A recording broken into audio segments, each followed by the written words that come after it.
Hunter x Hunter Episode 49. 2 minuto pa. Parang natatakot ako. Hindi ito totoo, pero dapat din nating malaman kung hanggang saan ang itatagal ninyo.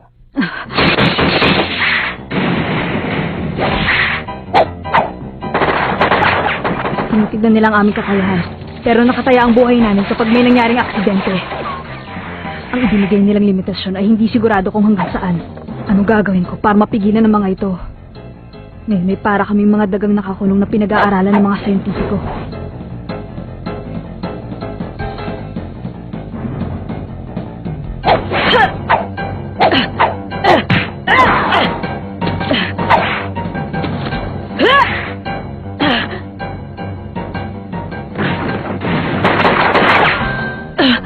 Sige, lumapit kayo! 3 may hawak na baril, 6 ang may espada. Meron pang 2 sa itaas.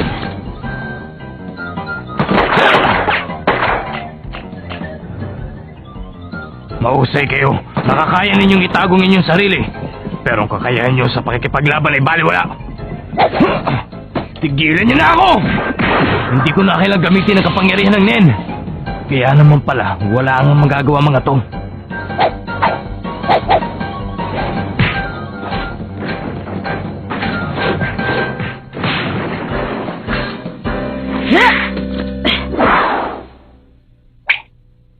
Bibilang ako ng 3. Patigilin mo sila. 1, 2. Oo, sige. Naintindihan ko.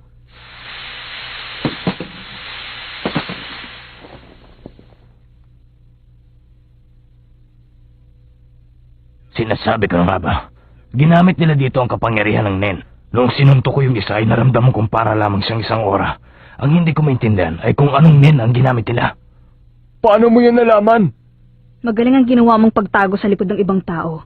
Pero habang pinanonood ko kayo sa taas, madali kong nakita na ikaw lamang hindi inaatake. Kakaibang naramdaman ko nung sugurin ako kanina nung 2 sa itaas. Nung tumalon ako at lumapit sa chandelier, kahit hindi na nila ako naabot ay dire-diretso pa rin sila sa pag-atake. Imbis na sugurin kayong mga nandito sa ibaba. Siguro ang utos sa kanila ay ganito. Sugurin kung sino man ang taong malapit sa inyo. Ganon lamang kasimple ang utos na ibinigay ng taong gumawa sa kanila. Pero, ang ikinagulat ko ay kung paano niya nakontrol ang 11 orak kung ang bawat isa ay kasing laki ng isang tao. Siguradong ang kapangyarihan ng taong yun ay nagmula sa kakayang kumontrol. Sa sobrang laki ng orang kinukontrol niya kanina, na siguro kung hindi siya maaring lumayo sa lugar na ito. Sa madaling salita, ang taong yun nandito lamang sa loob ng kwarto. Tama ka dyan. Ang pangalan ko nga pala ay Sachimono Tochino. Isa rin akong hunter na tulad mo. Naninilbihin ako dito sa mansyon. Pero kung meron pa kayong ibang katanungan tungkol sa akin, ang masasabi ko lang ay matagal na ako sa trabahong ito. Huwag niyo sanang mamasamain ang ginawa kong ito. Alam niyo naman na pinag-utusan lang ako. Sabi nila subukan ko raw kung gaano kayo katibay. Hindi ko akalain na mahuhuli niyo ako ng ganung kabilis. Pero sa pinakita niyong kakayahan, siguradong 4 sa inyo makakalabas dito sa mansyon. Mag-iingat kayo ha.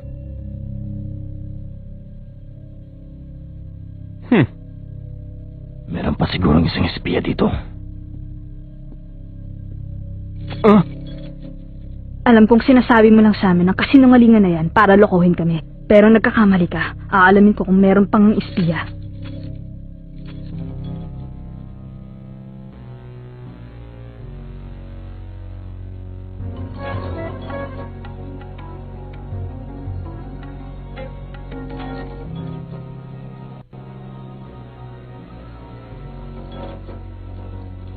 Ikaw yun. Siya yung isang espiya na nanloko sa atin. Sira ka ba? Sino nagsabi sa'yo na ako ngayon? Iyang walang kwentang kadenang nakasabi sa kamay mo? Ang tawag ka na paghahanap. Anong pakialam ko sa sinasabi mo? Hindi niya naman yan mapapatunayan. Maaaring napatunayan na niya. Dahil nung tumapat sa iyo ang kadena, bigla na lamang lumakas ang tibok ng puso mo. Kung mali ang bintang niya, biglang lalakas ang tibok ng puso mo, tapos unti-unting babagal. Dahil nenervising ka sa pagkakamali niya.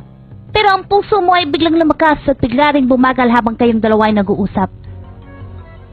Yon ang tipikal na reaksyon ng isang taong nagsisinungaling. Alam kong yung sinabi mo rin kanina ay walang kasinungalingan. Dahil hindi ko narinig na bumawi ang tibok ng puso mo habang nagsasalita ka. Maliwanag ng lahat. Ang 2 sa 5 natitira, inaakusahan ka. Teka, sandali. Huminahon kayo at makinig muna sa akin. Huwag kayo masyadong mainit. Maaari magkaroon ng 2 espiya sa 5 pang natitira. Dahil marunong siyang gumamit ng nen, pwede niyang paggalawin ng kadena kahit kailan niya gustuhin. Pati na rin ang pagtibok ng puso. Malay natin kung silang 2 espiya at piniikot lamang nila ang ating ulo. Hindi ko alam kung espiya talaga ang 2 yan. Pero sigurado ako na matagal na silang magkakilala. Ano sa palagay nyo? Patawarin niyo sana ako. Ngayon ay nabaligtad na ang lahat. Kaya magsalita na kayo mga espiya.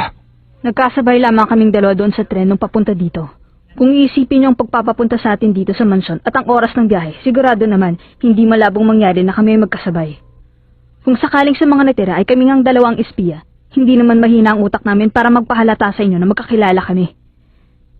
Kaya lang sa taong katulad ng inaakasan ko na lang ng basta-basta, mahirap talagang paniwalaan dahil wala naman akong sapat na pruweba.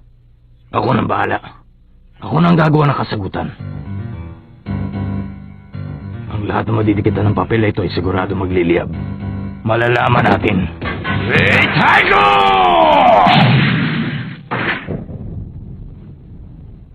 Bakit nagkaganon? Hindi ba't ang sinabi ko sa inyo kanina ay magliliyab? Siya nga pala, ang tawag dyan ay haiku. Isang mahika na ipinagmamalaki ng aming angkan. Dapat ay mangyayari yung isinulat ko. Pero wag na kayo magtampo dahil ito na ang totoo. Nababasa nyo naman, ang sinungaling ay masusunog hanggang kamatayan. Kaya kung sino man sa inyo ang tunay na espiya, mabuti pang umamin na kung ayaw ninyo malitsyon. Ikaw bata, isa ka bang espiya? Hindi ako. Hindi rin ako. Hindi rin ako. Ikaw, isa ka bang espiya? Oo. Paano ba yan? Isa na lang ang natitira. Mag-isip kang mabuti bago mo sagutin ang tanong. Isa ka bang espiya? Sumagot ka!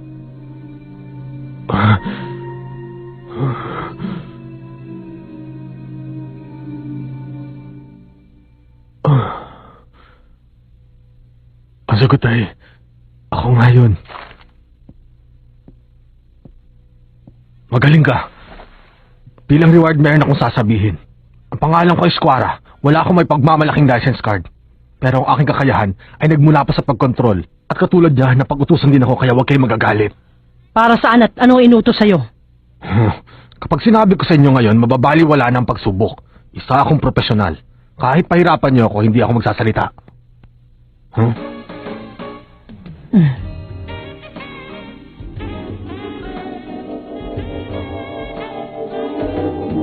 Instant lovers.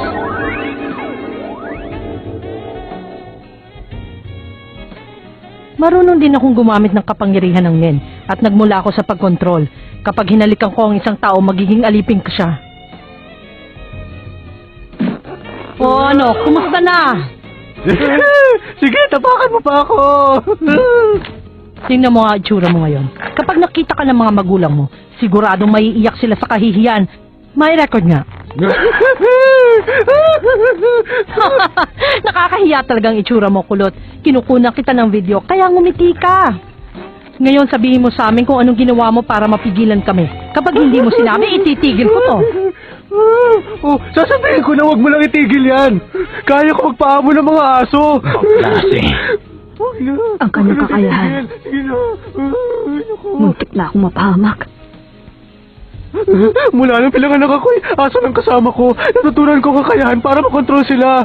Lahat ng aso dito ginamitan ko ng kapangyarihan. Halimbawa, may lalapit sa inyo na isang maamong tuta. Hindi niyo mapapansin ang isang Saint Bernard na aatake sa inyo kasabay ang isang nagwawalang pitbull. Ikaw na mag-alaga sa akin.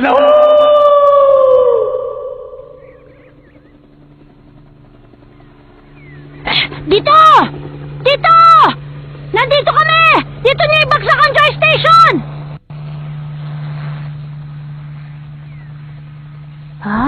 Ayos, isang araw lang, nandito na. Maraming pong salamat! Maraming salamat sa pagdadala nito! Sige, magpakasaya ka. Pera mo naman yan eh.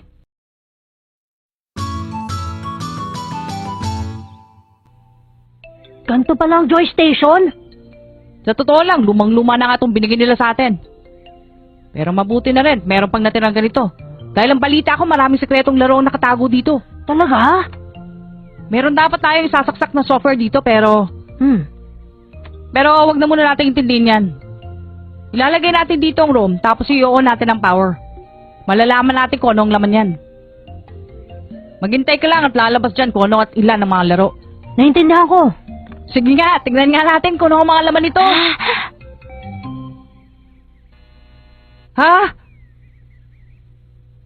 Isang laro lang pala ang laman ng ROM na yan? Isang laro? Isa nga lang, pero masyadong maraming volume. Tingnan mo, nasakop niya 30 blocks ang ROM. Talaga? Bali, wala naman pala ito eh. Pero kokopyahin ko na para makasiguro. Grid Island is being copied. Grid Island pala pangalan ng larong ito. Alam mo ba yon? Hindi rin. Pero ngayon alam na natin kung ano ang pamagat ng laro. Maaari na natin siyang orderin sa Toyland. Okay, encode ang title. Grid Island ang pamagat ng laro. Maghintay lamang po kayo sandali.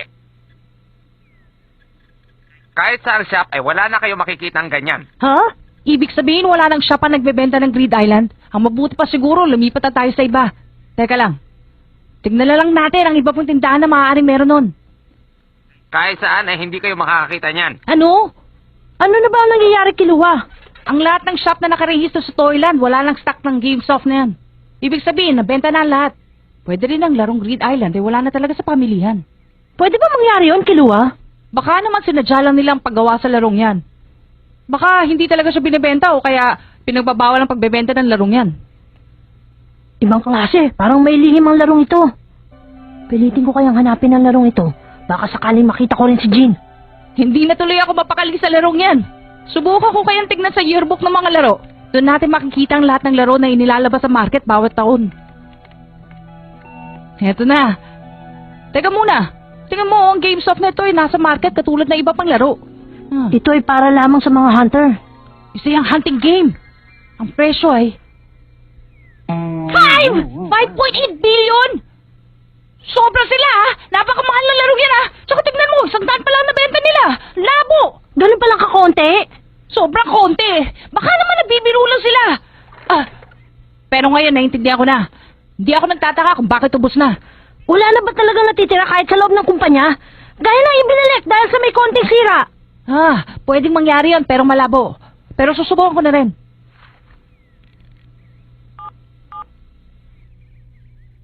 Tungkol sa Grid Island?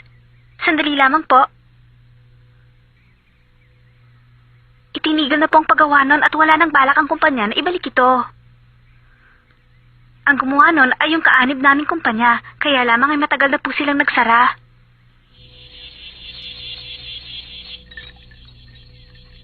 Ang labo naman oo!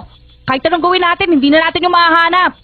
Kailangan natin humanap ng taong meron nun at bilhin yun sa kanya. Kung yun lang talaga ang magagawa natin, dapat may lagay natin kagad sa digital net auction site. Tapos, maghihintay na lamang tayo ng taong gusto magbenta ng kanyang GameSoft. Pero teka, saan tayo kukuha ng pera? Yung naipon natin doon sa laban, kaya lamang 800 milyon pa lamang yun. Dapat 5 bilyon eh. Nagkakamali ka dyan, Gon. Ano?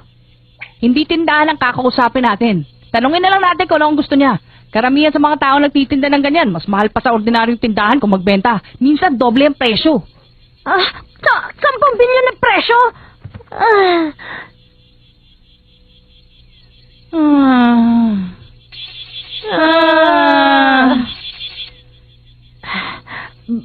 Bakit hindi natin subukan? Wala namang mawawala. Sige, pero nasisiguro ko sa'yo walang papato sa atin. Naghahanap ng Grid Island, yung mapapag-usapan ng presyo.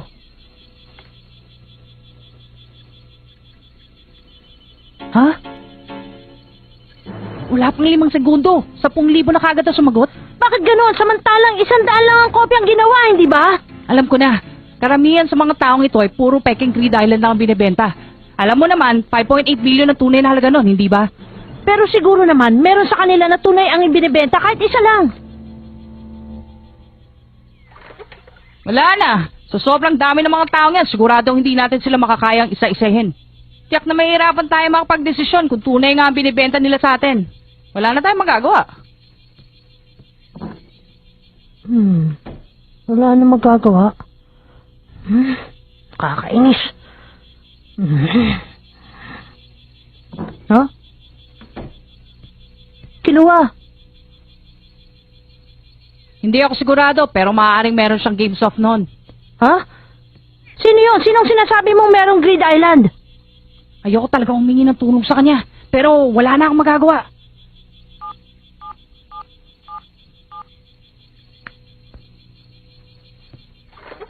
Doto! Ako ito, si Kilua. Oo, ayos lang ako. Sandali, pwede ko ba makausap yung baboy dyan? Huwag kang magsinungaling. Sigurado hindi siya makakalis dyan sa bahay. Maghihintay ako sa linya sa loob ng 10 segundo. Kapag hindi niya ako kinausap, dudurugin ko ang mga laruan niya. Ano ba yun? Marami akong ginagawa, ha? Makinig ka mabuti. Kapag pinakialam mo mga laruan ko, tatapusin kita. Niloloko lang kita, kuya. Huwag kang magalit. Nakakatakot na naman eh. Paprangkahin na kita, kuya. Ang larong Grid Island? Oo, alam ko ang larong yan. Hindi ko akalain sa dami ng tao, ikaw pa magtatanong tungkol dyan. Meron ka ba nun? Wala. Gusto ko pero hindi ako nakabili. Isipin mo na lang, 5 taon pa lamang ako nung nilabas yun. Kaya wala akong pera. Balita ako, 20,000 daw ang nagbebenta. Samantalang 100 kopya lamang ang nilabas ng kumpanyang gumawa nun. Ginawa ko na lahat para makabili, pero wala talaga akong makita matino nagbebenta ng Grid Island. Napagod na rin ako sa kakahanap ng larong yan. Kaya naisip ko, magpapahinga na lang ako. Basta balita ako, alamat na raw ang larong yan. Kaya kung ako sa'yo, wag mo na lang hanapin. Talaga bang wala ka na magagawa kaya sumuko ka na lang sa paghahanap? Wag mo na nga lang ipaalala sa akin yan. Mahalaga meron akong impormasyon. Alam mo naman na mahalaga na lang sa akin ngayon trabaho tsaka pera. Kaya hindi na ako nag-aaksaya ng panahon sa larong ganyan. Talaga? Baka naman gusto mo sabihin sa akin yung impormasyon. Ha? Magbayad ka muna. Paano kung ibigay ko sa'yo ang memory data ng Grid Island? Payag ka ba? Nakakuha kasi ako ng isang ROM card na masyadong marami ang koneksyon. Kung pag-aaralan mo mabuti ang datos, siguradong pwede kang makagawa ng maraming kopya ng laro. Niloloko mo ba ako? Ayoko na masamang biro, ha? Hindi ko pa nagawang magsinungaling ng dahil lamang sa kasakiman. Naintindihan ko, pero meron akong dalawang impormasyon. Teka, delikado kung dito tayo mag-uusap. Huwag kang mag-alala. Kahit may nakikinig pa sa usapan natin, wala siyang magagawa. Ang una ay ang site para lamang sa mga hunter.